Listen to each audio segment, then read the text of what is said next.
Jay Polly izina ritazibagirana mu mateka ya hip hop mu Rwanda, yari icyitegererezo cy'ubuhanzi bufite ubutumwa buvuga ku buzima bw'Abanyarwanda, ibibazo by'ubuzima bwa buri munsi n'icyizere cyo kubaho. Afatwa nk'umwami wa hip hop mu Rwanda, ubuhanga bwe mu gutondeka amagambo, ubutumwa buhambaye n'uburyo yuzuzaga abakunzi b'igikundiro cyihariye byatumaga arushaho kubaho. Umurage we ukomeje kuba urumuri rw'ubuhanzi n'ihumure ku baririmbyi n'abafana bashya ndetse n'abashaje. Urupfu rwe rwabaye igikomere ku bakunzi b'umuziki, ariko indirimbo ze zikomeza gutanga ubuzima bushya. Ahagana mu rukerera rwo kuwa kane tariki 2 Nzeri 2021 nibwo inkuru mbi yakwirakwiye ivuga ko umuraperi wari ukunzwe cyane Tuyishime Joshua wamenyekanye nka Jay Polly abikesha injyana zo muri imitima mu njyana ya hip hop yitabye Imana ubu imyaka 3 irashize kugeza uyu munsi. Jay Polly yaguye mu bitaro byo ku Muhima aho yegeshejwe avanywe muri gereza ya Mageragere ku mugoroba wo kuwa 3 tariki 1 Nzeri 2021 akihutanwa kwa muganga ariko ntabashe kubona undi munsi ukeye. Urupfu rwe rwashenguye imitima ya benshi bakunda umuziki nyarwanda by'umwihariko abakunzi b'injyana ya hip hop, dore ko yafatwaga nk'umwami wayo mu Rwanda ndetse nawe ubwo yajyaga yiyita Kabaka bisobanuye umwami. Yari umwanditsi w'umuhanga cyane, byagera ku mirapire ye bikaba akarusho, ndetse bikaba byarashyizweho akadomo n'icyamamare Davido muri 2018. Ubwo Davido yari yaje mu Rwanda, aho yatangaje ko umuhanzi yemera cyane mu Rwanda ari Jay Polly, ndetse yahise amuhamagara ku rubyiniro. Jay Polly ahageze baririmba indirimbo ku Musenyi. Nyuma y'uko Jay Polly yitabye Imana, benshi bamuvuzeho amagambo agaragaza akababaro batewe n'urupfu rwe rutunguranye, banasaba ko hashyirwaho uburyo bwo gufata mu mugongo umuryango we, ndetse bwaje no gushyirwaho, birakorwa, umuryango we urafashwa ndetse n'umwana we abasha kwiga. Jay Polly mu gihe cyo kumushyingura habaye ibidasanzwe ku bafana be, batiyumvishaga ko koko Jay Polly yaba yitabye Imana, kuko guhera aho yari atuye bajya kumusezeraho bwa nyuma, ndetse naho yashyinguye Rusororo abantu bageze naho bananira inzego z'umutekano bajya kwirebera uburyo ashyingurwamo. Jay Polly wari ukiri umugabo w'igikwerere witabye Imana ku myaka 33, ni umwe mu bahanzi bahinduye isura y'umuziki nyarwanda kuva yatangira kuwinjiramo, abifashijwemo n'itsinda rya Tuff Gangs yabarizwagamo. Ni umwe mu batumye injyana ya hip hop igwiza igikundiro mu mitima y'Abanyarwanda by'umwihariko urubyiruko.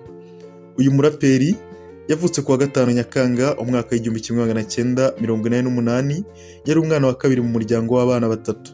Amashuri yabanza yayize mu kigo cya Kinunga, mu gihe ayisumbuye yayize ku ishuri rya ESK riherereye mu karere ka Kicukiro mu mujyi wa Kigali, aho yize ibijyanye n'ubukorikori ndetse akaba yari asanzwe ari umuhanga mu bijyanye no gushushanya. Inganzo ya Jay Polly ikomoka mu muryango we kuko nyine umubyara yari umuririmbyi ukomeye muri korali Hoziyana yo muri ADEPR ya Nyarugenge. Iyi yubatse amateka y'umuziki w'indirimbo zihimbaza Imana kuva mu bihe bya kera. Ubushake bwo kuririmba Jay Polly yabugaragaje bwa mbere ahagana mu mwaka wa 2002 ubwo yatangiraga kwinjira mu muziki. Biba akarusho mu mwaka wakurikiyeho ubwo yahuraga na Green P mu ishuri rya ESK, batangira gukorana indirimbo zitandukanye. Impano ya Jay Polly yakomeje gututumba kugera mu mwaka wa 2004 ubwo yafatanyaga na Green P ndetse n'abandi baririmbyi harimo Perry G mu gukora itsinda ryiswe G5, bose hamwe bari abaraperi 5. Hadaciye kabiri abo basore binjiye muri studio ya TFP bahakorera indirimbo yabo ya mbere yiswe Nakupenda, iririmbwe mu Kinyarwanda ndetse n'Igiswahili. Muri Kamena uwo mwaka bakoze yitwa Ngwino, ariko iby'iri tsinda biza kuzamba nyuma y'igihe gito. Jay Polly na Green P bimukira muri studio ya ONB ya Lick, ari nayo wabahuje na Bulldog, baheraho bashinga itsinda rya Tuff Gangs. Hadaciye kabiri Tuff Gang yaje kubona amaboko mashya nyuma yo kwakira Fireman ndetse na Pfla.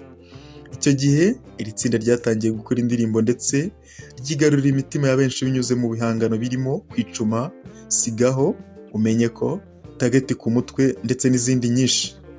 Itsinda rya Tuff Gang ryaje gucika imbaraga nyuma y'uko abari barigize bananiye kumvikana ku ngingo zitandukanye, bituma bamwe muri bo batangira gukora indirimbo ari bonyine, ari nako byagenze kuri Jay Polly.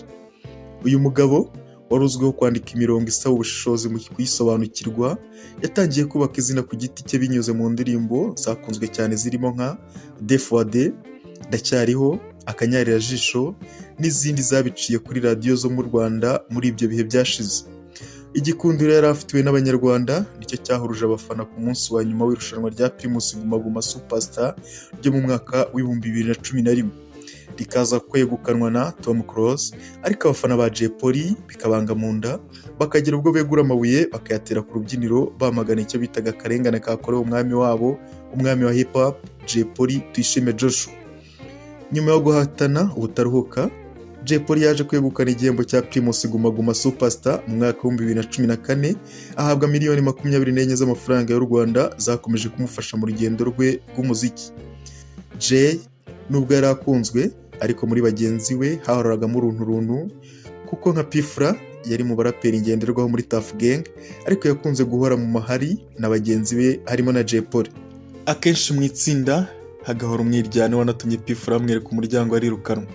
P-Fla yatandukanye na Tuff Gang muri Mutarama 2012, icyo gihe yahise ashinga itsinda rye aryita Imperial Mind State. Yaje guhinduka Imperial Mafialand, aho yari ari kumwe na El Poeta bari baranabyaranye. Iryo tsinda nyuma yaje kurihindurira izina aryita Quiet Man. We na bagenzi be bahise bagirana urwango, batangira kujya bahimba indirimbo baterana amagambo yo gutukana. P-Fla yagiranye amakimbirane na mugenzi we yamaze imyaka myinshi, gusa nyuma baje kwiyunga. Muri 2020 aba baraperi batunguye benshi bakora indirimbo bise No More Drama bahuriyemo na G Bruce, bagaragaza ko bongeye kwiyunga. Muri 2015 benshi batunguwe no kumva inkuru bavuga ko Jay Polly yatandukanye na bagenzi be, ndetse agahita yinjiza amatwara mashya mu itsinda akanashyiramo amaraso mashya.